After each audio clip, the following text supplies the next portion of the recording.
शुमाली Korea का cruise missile का कामयाब तजर्बा। सुपरसोनिक क्रूज मिसाइल बहरी जहाज से दागा गया। शुमाली कोरियन न्यूज एजेंसी ने रिपोर्ट किया कि बहरी जहाज से मुतादिद क्रूज मिसाइल फायर किए गए जो कि हदफ पर लगे। शुमाली कोरियन रहनुमा किम जोंग उन ने मिसाइल तजर्बे की निगरानी खुद की। शुमाली कोरिया का क्रूज मिसाइल का कामयाब तजर्बा। सुपरसोनिक क्रूज मिसाइल बहरी जहाज से दागा गया। शुमाली कोरियन न्यूज एजेंसी ने रिपोर्ट किया कि बहरी जहाज से मुतादिद क्रूज मिसाइल फायर किए गए। ईरान के नए सुप्रीम लीडर मुश्तबा खामनाई जंग के आगाज में जख्मी हुए थे। न्यूयॉर्क टाइम्स का दावा। ईरानी जराए ने बताया मुश्तबा खामनाई को टांग पर जख्म आया था। मुश्तबा खामनाई 28 फरवरी के हमले में जख्मी हुए थे। सुप्रीम लीडर बनने के बाद अभी तक मुश्तबा खामनाई का कोई बयान सामने नहीं आया। ईरान के नए सुप्रीम लीडर मुश्तबा खामनाई जंग के आगाज में जख्मी हुए थे। न्यूयॉर्क टाइम्स का दावा। ईरानी जराए ने बताया मुश्तबा खामनाई को टांग पर जख्म आया था।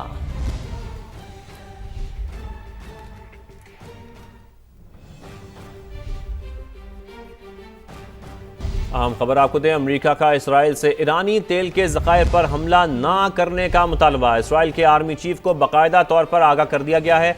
अमेरिकी मीडिया ये बता रहा है कि अमेरिका जंग के बाद ईरानी तेल से फ़ायदा उठाना चाहता है।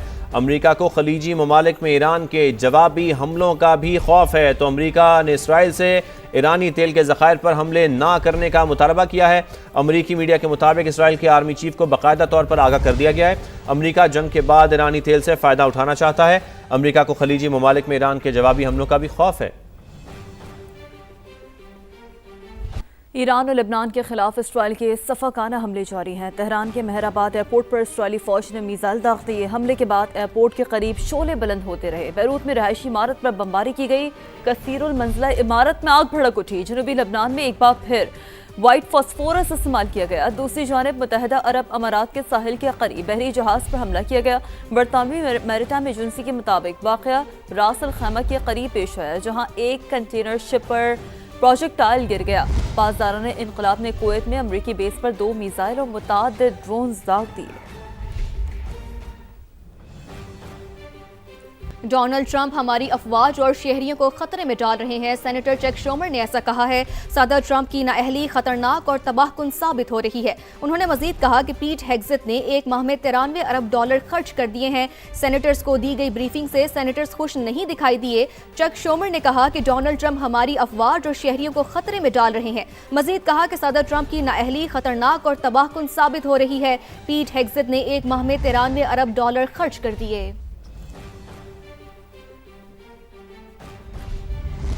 तो जनाब आगे बढ़ते हैं और बात हो रही है डिजिटल इंकलाब की। 5G स्पेक्ट्रम की नीलामी का पहला मरला मुकम्मल हो गया है। हम सब ने देखा बड़ी कामयाबी के साथ, और उम्मीद की जा रही है कि इसी साल ही इस्लामाबाद समेत 5 शहरों में 5G सर्विस शुरू हो जाएगी। श्री बिल्कुल, ये बहुत बड़ी कामयाबी है। इसी पर बात करने के लिए हमारे साथ मौजूद है वफाकी वज़ीर इंफॉर्मेशन टेक्नोलॉजी शिजा फातिमा साहिबा। शिजा साहिबा, बहुत शुक्रिया and congratulations on the successful माशाल्लाह जिस तरीके से हमने देखा पूरा इवेंट हुआ। क्या कहिएगा कि इस डिजिटल इनकलाब का हम इसे नाम तो दे रहे हैं, मुल्क की इकॉनमी और सिक्योरिटी के लिए कितनी अहम है शिजा साहिबा?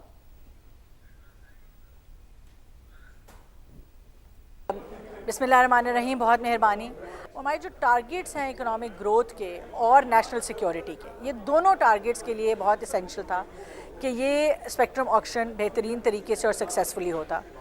हमारी जो इस वक्त 274 मेगाहर्ट्ज़ की एक स्पेक्ट्रम अवेलेबिलिटी थी वो अब कम थी। पिछले चंद सालों में 25% से ज़ायद जो है वो डेटा यूजेज पाकिस्तान में बढ़ा। हम देख रहे हैं कि हमारी आबादी भी उसी तरह बढ़ रही है और डिजिटल फर्स्ट जनरेशन जो है वो बड़ी हो रही है। तो जो इंटरनेट की यूज उसकी जो कंजम्पशन है वो ज़्यादा होती गई। इसी तरह इमर्जिंग टेक्नोलॉजीज़ की वजह से हमें जो है वो ज़्यादा बैंडविड्थ की, ज़्यादा कंप्यूट की ज़रूरत है। तो उन तमाम चीज़ों को मद्देनज़र रखते हुए मेरे ख्याल से कि ये जो ऑक्शन है ये हमारी नेशनल इकॉनमी और नेशनल सिक्योरिटी दोनों के अंदर अपना भरपूर किरदार अदा करेगी। इस वक्त high speed, resilient, reliable, ubiquitous access to internet जो है वो एक हुकूमत पाकिस्तान की, प्राइम मिनिस्टर साहब की एक अवलीन तरजीहात में से है। चाहे आज तालीम है, सेहत है, कारोबार है, रोज़गार है, सनत है, आपकी ज़राअत है, इसकी बुनियाद जो है आज इंटरनेट के ऊपर है। तो हमें उम्मीद है कि आने वाले वक्तों में आप आप डिजिटल इकोनॉमी में इसका एक इनकलाब आता हुआ देखेंगे कि ऑक्शन जो है जिससे 4G जो है इंशाल्लाह आप मैनी फोल्ड्स बेहतर होता देखेंगे और 5G पहली दफ़ा पाकिस्तान आता देखेंगे।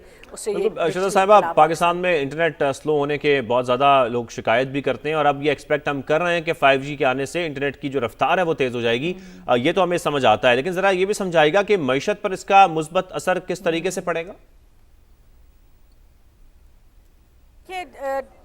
आम जो ITU के जिस तरह नंबर्स हैं, अगर 10% इंटरनेट पेनिट्रेशन बेहतर हो तो 2% GDP पे इम्पैक्ट आता है। इसी तरह हम देखते हैं कि अगर जो 1% अडॉप्शन है मज़ीद डिजिटल ट्रांसफॉर्मेशन अगर आप करें तो जो आपकी लेबर प्रोडक्टिविटी है वो 0.26% बढ़ जाती है। तो ये जो नंबर्स हैं इस वक्त हमारे लिए बड़े क्रिटिकल हैं। आप जानते हैं कि एक्सपोर्ट जो है और वो पाकिस्तान की अगेन जो मैक्रो इकोनॉमिक स्टेबिलिटी है उसके लिए बिल्कुल एक बैकबोन का किरदार है। तो इस वक्त आप देख रहे हैं कि हमारे टेक एक्सपोर्ट्स मुसलसल बढ़ रहे हैं, मगर ये इंटरनेट जो है आज ये टेक एक्सपोर्ट से बहुत बढ़कर है। जैसे आपने कहा, ये सिर्फ इंटरनेट की बात नहीं है कि आपके फ़ोन का इंटरनेट बेहतर हो जाएगा, ये पूरी की पूरी मईशत के लिए जो है ये उसका एक बुनियादी किरदार है। कोशिश ये है कि हर शख्स के वेरीफाइबल क्रेडेंशियल्स, आपकी डॉक्यूमेंटेशन, आपका शनाख्ती कार्ड, आपके एजुकेशन, हेल्थ के तमाम जितने रिकॉर्ड्स हैं वो वेरीफाइबल आइडेंटिटी के साथ अटैच होके आपके मोबाइल फ़ोन में आपको अवेलेबल हों। उससे क्या होगा, कल जब आप कारोबार रजिस्टर करेंगे तो आपको कारोबार आसानी से रजिस्टर होगा। हम वहाँ पे डेटा एक्सचेंज लेयर के तहत डेटा इंटरऑपरेबिलिटी क्रिएट कर रहे हैं। पूरी हुकूमत फेडरल गवर्नमेंट को हमने जो है किया है, उससे उसमें एफिशिएंसी और ट्रांसपेरेंसी आ रही है।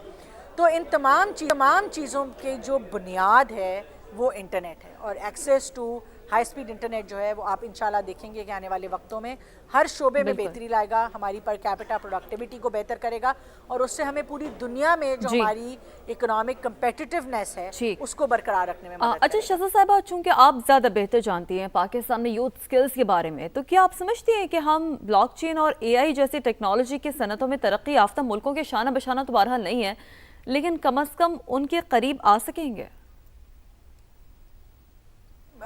हमारी कोशिश कलेक्टिवली किस तरह से अपने आने वाली जो जनरेशन है उसको जॉब्स ऑफ द फ्यूचर के लिए इक्विप कर सकते हैं। और जॉब्स ऑफ द फ्यूचर जो हैं, चाहे आप डॉक्टर हैं, आप आर्किटेक्ट बन रहे हैं, आप इंजीनियर बन रहे हैं, आपको टेक्नोलॉजी की ज़रूरत पड़नी ही पड़नी है।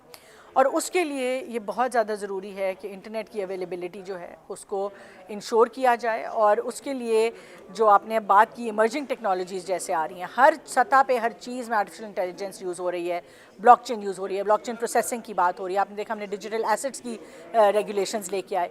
इन तमाम चीज़ों के लिए हाई स्पीड इंटरनेट एक एसेंशियल उसकी जो है वो इंग्रेडिएंट है।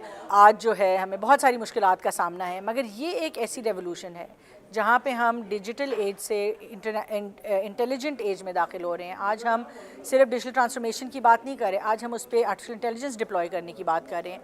इसके अंदर जो है ये इन ममालिक की फ़हरिस्त में शामिल होना जो इन टेक्नोलॉजीज़ के